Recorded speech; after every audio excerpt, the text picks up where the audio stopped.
Albrecht Dürer was a German artist who lived in the 1400s and 1500s. And he was quite a revolutionary artist. Like, he did some pretty cool stuff. Let me show you some of his works of art. So he was one of the very first people to do a self-portrait. So you can see the picture here. Pretty good. Looking pretty nice, right? All right, Albrecht, we see you. All right. He was one of the very first people to draw a realistic animal drawing. It's pretty good, right? Yeah, there's some debate about how he got the rabbit to sit still. But anyway, there's some of his works have become pretty famous over time, like the praying hands. You can see here. Have you ever tried to draw hands? It's like, this is talent, right? Really, really good. I mean, this guy was very gifted. But here's the deal. In 1515, Albrecht Dürer decided to do something different. He decided to draw a rhinoceros. Now, here was the problem. He had never seen a rhinoceros.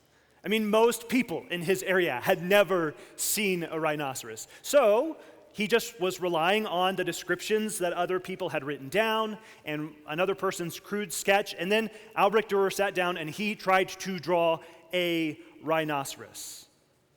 And so, behold, Albrecht Dürer's rhinoceros. It's pretty cool, right? Like, I mean, if you've never seen a rhinoceros before, like, that's kind of impressive, you know?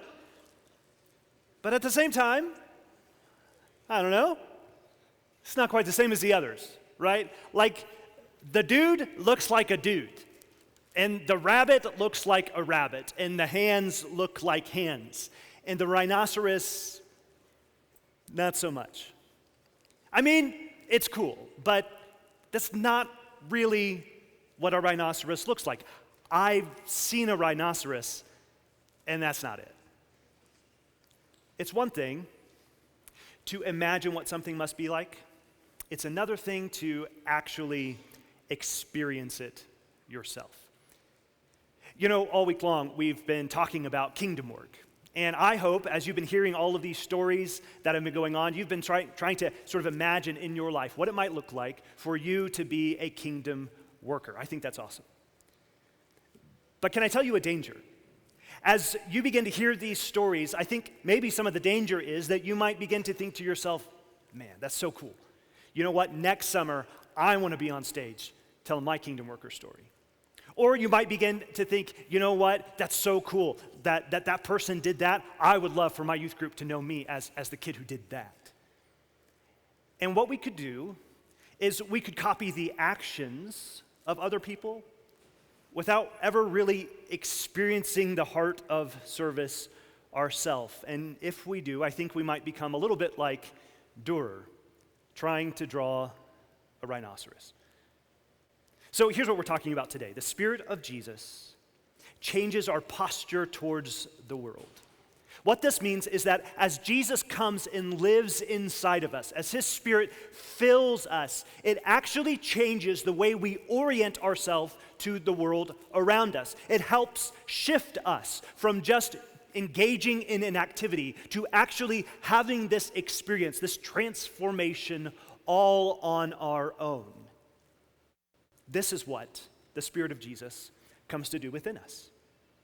In 1980s, Giacomo Rizzolatti, he was a scientist.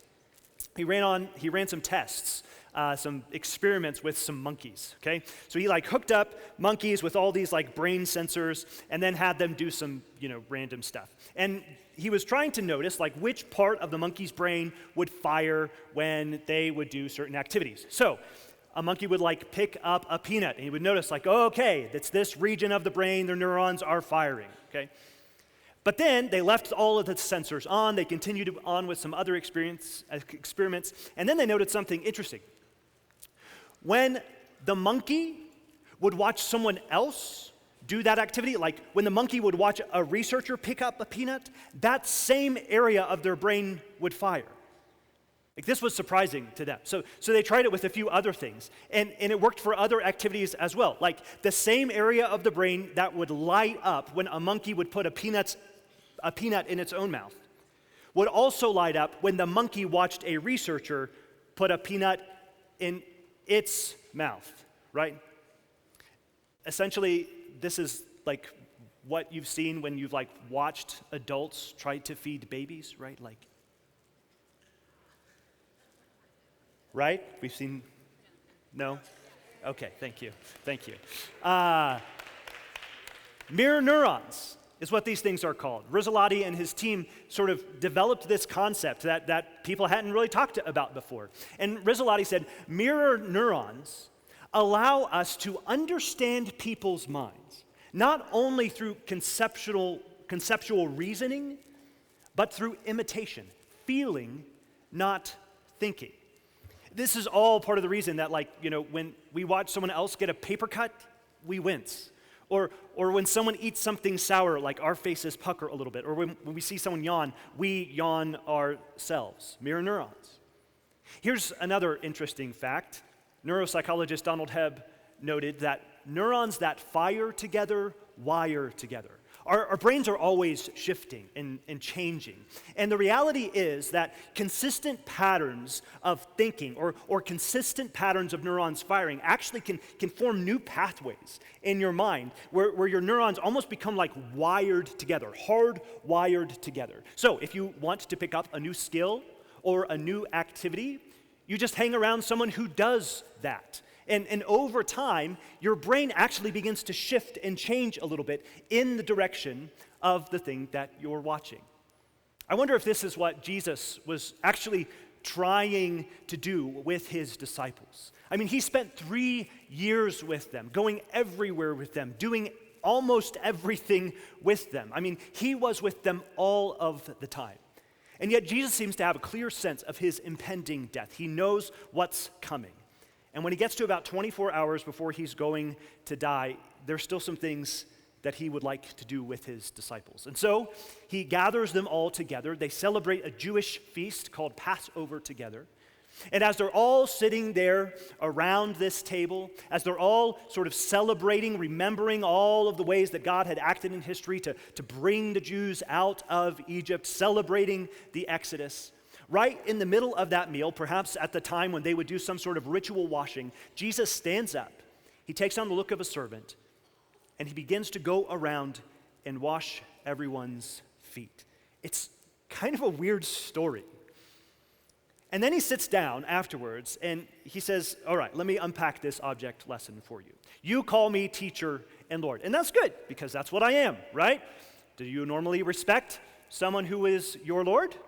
Yes, I think so. Do you normally respect someone who is the teacher you have left everything to follow? Yes, I think so.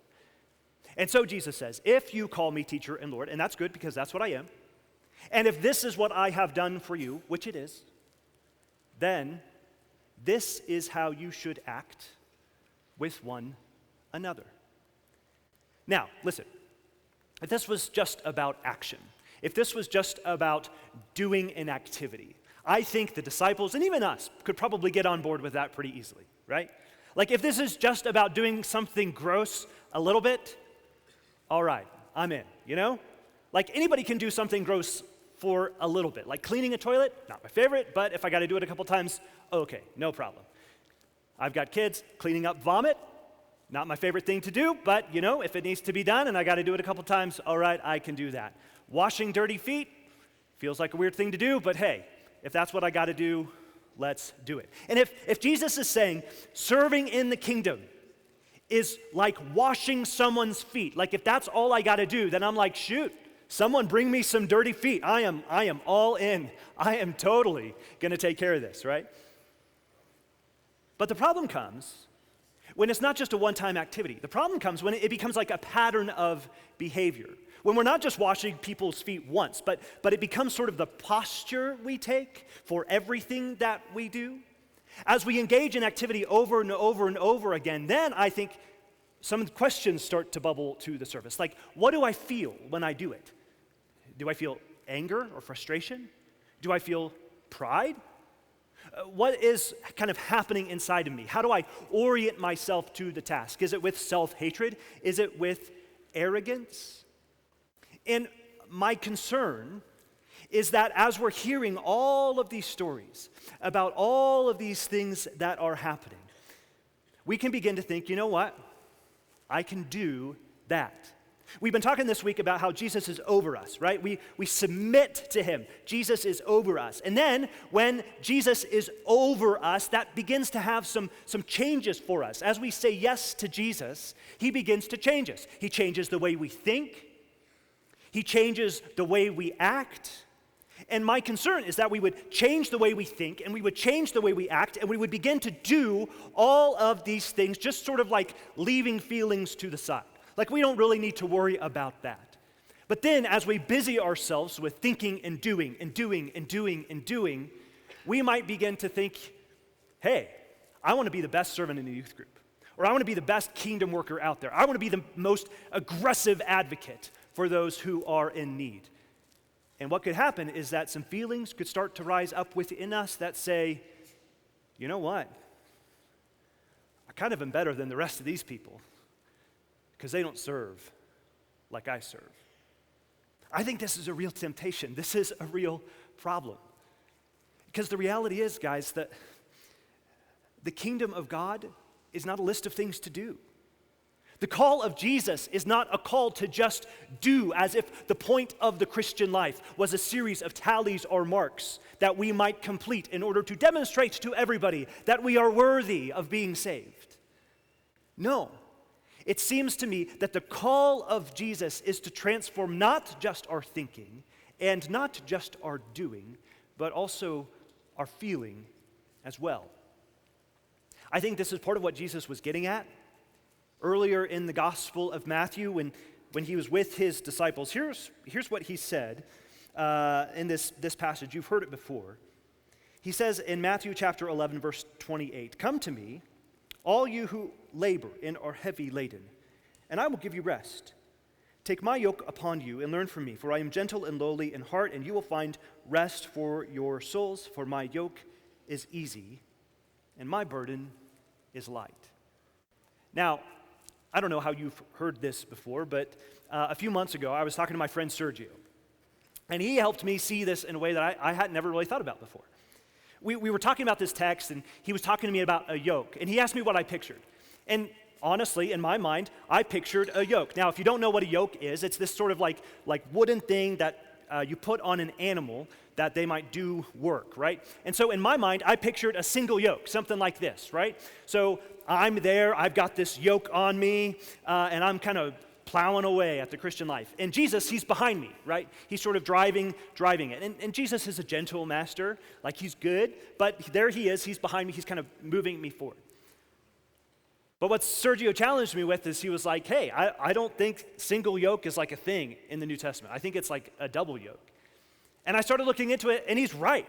Like pretty much all of the yokes in New Testament times were double yokes, kind of like this picture here. Like you have one ox here and one ox here. So much so that the actual word for yoke in the New Testament is used other places in the New Testament to refer to a scale or balance, like something that has two sides to it, okay? So the word means a two-sided thing. It's a yoke. And I think this two-sided yoke, this double yoke, changes the way, at least for me, that I think about the Christian life. So often we think about the Christian life as like a single-player sport, right? Like I'm going to go at this. I'm going to get this. I'm going to figure this out for myself. I'm going to take on this task for myself, and I'm going to conquer this. But the reality is, Jesus never called us to just do this on our own. Jesus called us to do this in community, to do this with others. Now here's the other part. If I'm wearing a double yoke, who is it that's on the other side of me? I mean, maybe it's my brother and sister in Christ. Maybe it's my youth minister. Maybe it's a significant spiritual mentor. But my friend Sergio, he suggested, maybe it's Jesus. Now, I don't know if this is the way you've interpreted this before, but this was new to me. And this shifts the way that I think about the whole thing. I mean, what if Jesus is not behind me? What if Jesus is beside me? In other words, what if Jesus is actually saying, come and learn from me? You know, Jesus was really into experiential learning, not so much just sitting in a classroom. Jesus says, my yoke is easy and my burden is light. Why is it so easy and light? Maybe because he's carrying it. Like, I've got someone stronger and more powerful next to me, pushing along, plowing along, and I'm just doing this alongside of him. And if that's the reality, then my view of the Christian life is not so much me trying to figure out what I need to go do and then just going and doing it, but rather looking at Jesus who says, shoulder up, let's do this together. Or entering into a new task and looking to Jesus and having him say, hey, I've done this before. Let's come together and let's do this side by side. And I think as we shift our thinking about this, as we imagine the Christian life as taking place next to Jesus, doing it alongside of Jesus, it helps us realize that the Christian life is not this burden. Kingdom work is not this burden that Jesus is trying to hang on our shoulders. Rather, it's this gift, right, of working alongside of Jesus, allowing him to work with me, to walk with me, to move with me. Guys, we've been talking a lot this week about all of the things that Jesus does when he comes and changes our life. He gives us his identity. And I think as we begin to listen to his voice, as we begin to trust in the work of the Spirit, he changes us. And he shifts the whole way we approach service. We go from just worrying about thinking or just worrying about doing to actually watching Jesus, and our mirror neurons copying Jesus allow us to have the feelings of Jesus as well. The Spirit of Jesus changes our posture towards the world. Let me say it this way. When Jesus comes and picks up the towel in the basin, I don't think he's just giving us an example to copy. I think he's demonstrating for us his posture towards the whole world. And the longer we sit with Jesus, the more we walk alongside of Jesus, the way he orients himself to the world becomes the way that we do. And I think that's what this world needs. So we're going to end today, much like we've ended the other sessions this week. I just want to sit with the Lord and see if he has anything to say. So go ahead and close your eyes right where you are. Take a deep breath. Hold it. And breathe out.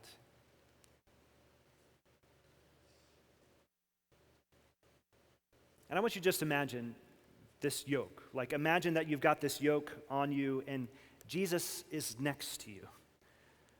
Like he's working, he's striving, he's walking right alongside of you. And I wonder there, just standing, walking with Jesus, if you could just ask him this question.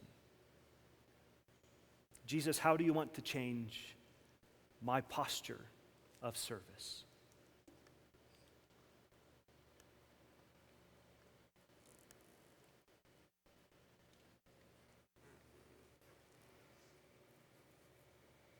Jesus, thank you that your Spirit changes our posture towards the world.